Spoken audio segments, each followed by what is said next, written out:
नमस्कार दोस्तों, आप सबों का स्वागत है। बिहार बोर्ड मैट्रिक फाइनल परीक्षा 2025 के लिए सामाजिक विज्ञान का बहुत महत्वपूर्ण ऑब्जेक्टिव क्वेश्चन और यह सभी प्रश्न मैट्रिक इंटर लेवल सभी परीक्षाओं में भी पूछे जाते हैं।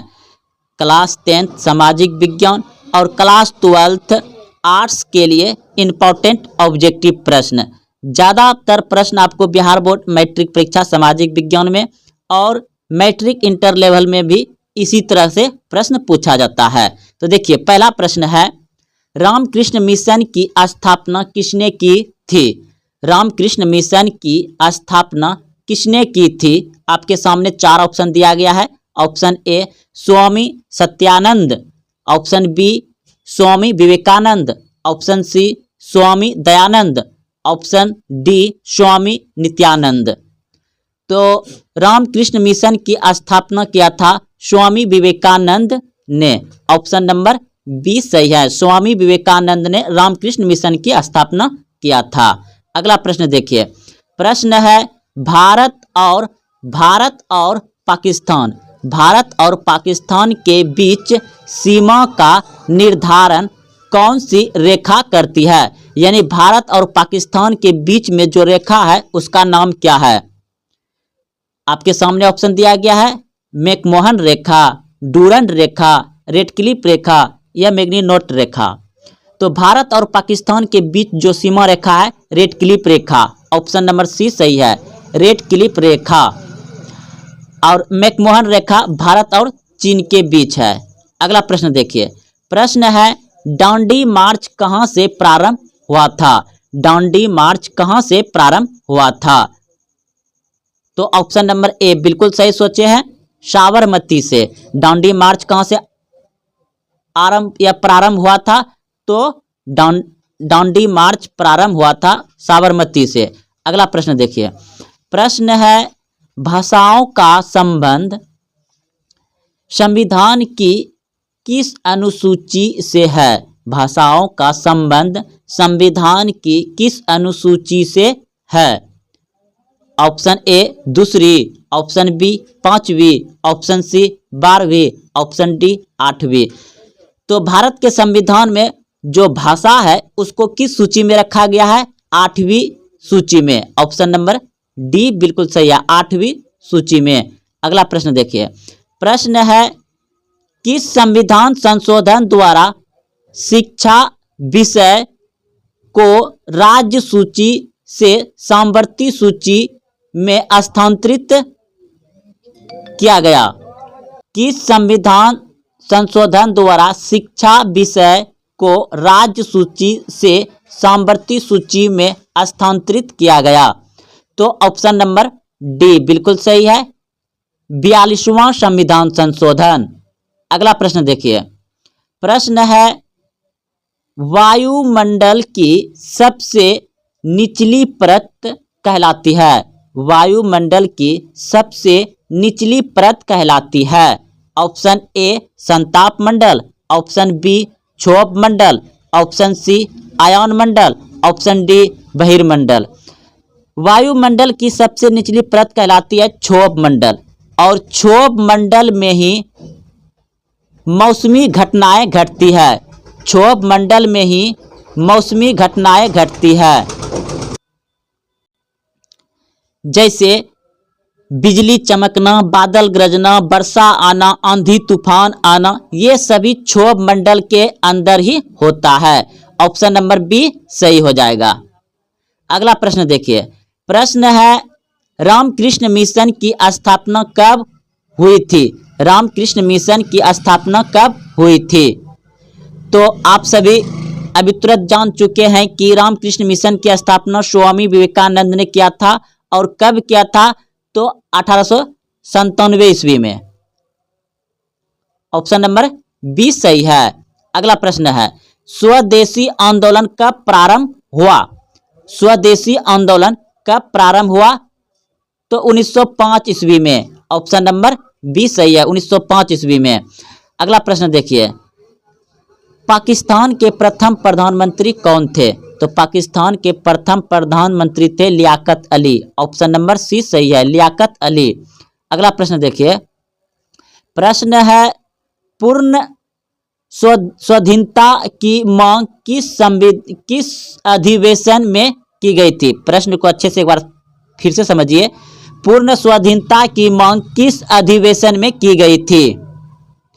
पूर्ण स्वाधीनता की मांग किस अधिवेशन में की गई थी, तो लाहौर अधिवेशन, ऑप्शन नंबर ए सही है, लाहौर। अगला प्रश्न देखिए, गदर पार्टी की स्थापना कब हुई थी। गदर पार्टी की स्थापना कब हुई थी, तो 1913 ईस्वी में, ऑप्शन नंबर बी सही है। 1913 ईस्वी में गदर पार्टी की स्थापना हुई थी और किसने किया था, लाला हरदयाल ने। अगला प्रश्न देखिए, प्रश्न है होम रूल आंदोलन की किसके द्वारा शुरू किया गया।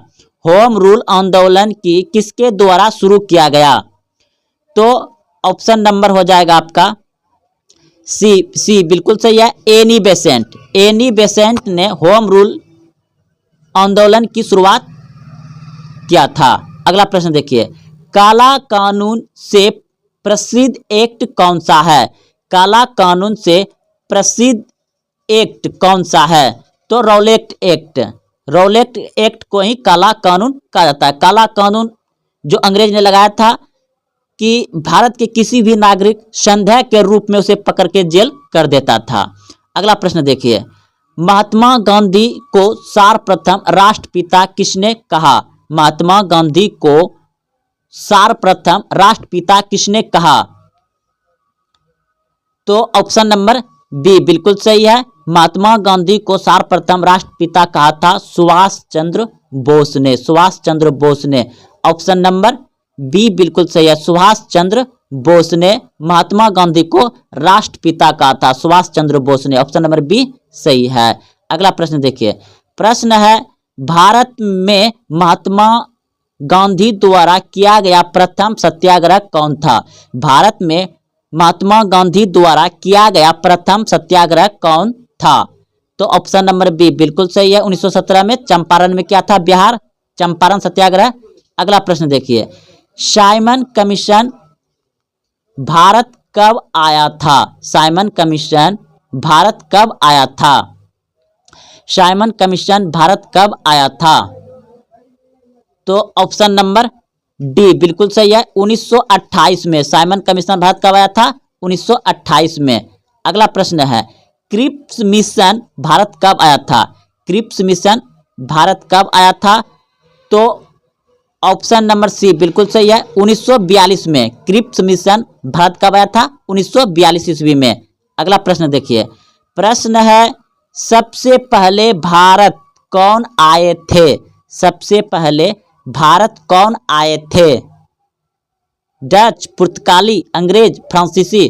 तो सबसे पहले भारत कौन आए थे, तो सबसे पहले भारत आए थे पुर्तगाली। ऑप्शन नंबर बी सही है, पुर्तगाली सबसे पहले भारत आए थे। अगला प्रश्न देखिए, पुर्तगालियों ने अपनी पहली फैक्ट्री कहां पर स्थापित की थी। पुर्तगालियों ने अपनी पहली फैक्ट्री कहां पर स्थापित की थी, तो कोच्चिन में की थी। ऑप्शन नंबर ए सही है, पुर्तगालियों ने अपनी पहली फैक्ट्री कहां पर स्थापित की थी, कोच्चिन में। ऑप्शन नंबर ए सही है। अगला प्रश्न देखिए, पुर्तगालियों ने गोवा पर कब्जा कब किया था। पुर्तगालियों ने गोवा पर कब्जा कब किया था, तो 1510 ईस्वी में। 1510 ईस्वी में पुर्तगालियों ने गोवा पर कब्जा किया था। और जानते हैं कि गोवा भारत का सबसे छोटा राज्य है क्षेत्रफल की दृष्टि से, और सर्वाधिक आय वाला राज्य कौन है भारत का, गोवा। और सर्वाधिक कम आय वाला राज्य कौन सा है, बिहार, सबसे पिछड़ा राज्य बिहार। अगला प्रश्न देखिए, प्रश्न है अंग्रेजों ने अपनी पहली फैक्ट्री किस शासक की अनुमति से स्थापित की। अंग्रेजों ने अपनी पहली फैक्ट्री किस शासक की अनुमति से स्थापित की, तो ऑप्शन नंबर बी बिल्कुल सही हो जाएगा, जहांगीर से अनुमति लेकर के। अगला प्रश्न देखिए, प्रश्न है सती प्रथा की समाप्ति किस गवर्नर जनरल ने किया था।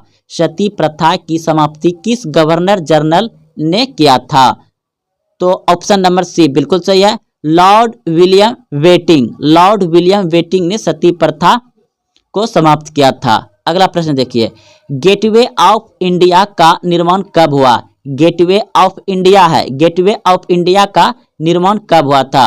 तो दोस्तों गेटवे ऑफ इंडिया का निर्माण जो है कि 1911 से शुरू हुआ था और 1924 में जाकर के बना। 1911 से शुरू हुआ और 1924 में जाकर के बना। तो ऑप्शन में दिया गया 1911, तो टिक लगा दीजिए। अगला प्रश्न है, देखिए अब प्रश्न है कि इंडिया गेट का निर्माण कब हुआ? इंडिया गेट का निर्माण कब हुआ? तो इंडिया गेट का निर्माण जो है दोस्तों 1921 ईस्वी में शुरू हुआ। 1921 ईस्वी में शुरू हुआ और 1931 ईस्वी में बनकर तैयार हुआ। 1921 ईस्वी में शुरू हुआ और 1931 ईस्वी में बनकर तैयार हुआ। तो इस प्रश्न का उत्तर आपके सामने इन दोनों में से कौन है? तो 1921 है। तो ऑप्शन नंबर ए सही हो जाएगा, 1921 ईस्वी। तो दोस्तों यह सभी प्रश्न बहुत इंपॉर्टेंट थे जो कि बिहार बोर्ड मैट्रिक इंटर में आर्ट्स पूछे जाते हैं। तो देखते हुए आप यहाँ तक आए हैं तो कमेंट करें कैसा लगा, और हाँ अपने दोस्तों में शेयर करें, वीडियो को लाइक करें, और अभी तक चैनल को सब्सक्राइब नहीं किया तो चैनल को सब्सक्राइब करें। फिर मिलते हैं अगले वीडियो में। जय हिंद, जय भारत।